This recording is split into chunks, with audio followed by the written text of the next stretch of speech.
Welcome to our channel. Today we how to activate passive income with Instacart, complete guide step by step clearly. To activate passive income with Instacart, begin by researching your local market. Understand the demand for grocery delivery services in your area. Sign up for an Instacart account as a shopper or affiliate. If you choose to become a shopper, download the Instacart app and complete the registration process.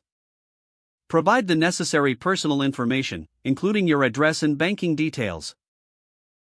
Once registered, familiarize yourself with the platform's navigation and features. To start earning, focus on completing batches efficiently. Pick up orders at local grocery stores and deliver them to customers in your area. Set your availability to maximize the number of orders you can fulfill. Maintain a high acceptance rate to receive more batch offers. If you decide to become an affiliate, explore Instacart's affiliate program. Register on the Instacart affiliate site for a tracking link. Promote Instacart through your blog, website, or social media channels. Earn commissions for every customer who signs up through your referral link. Expand your promotional efforts by creating content that highlights Instacart's benefits.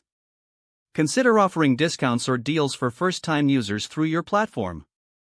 Monitor your earnings regularly to evaluate your passive income progress.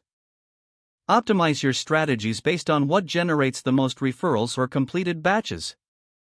Network with other Instacart shoppers and affiliates to share best practices. Stay updated with any changes in the program or local market conditions. By following these steps, you can effectively activate passive income through Instacart. If the page does not load, refresh the browser or try again in a private or incognito window. Make sure you are using the correct email address, then retype it carefully to avoid small typos. If your password is not accepted, use the reset option and create a new strong password you can remember. Check your spam folder for verification or security emails, then complete any requested confirmation steps.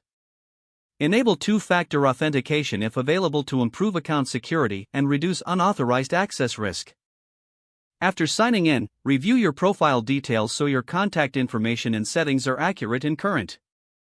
If you see an error message, note it down and try again after restarting your device and internet connection.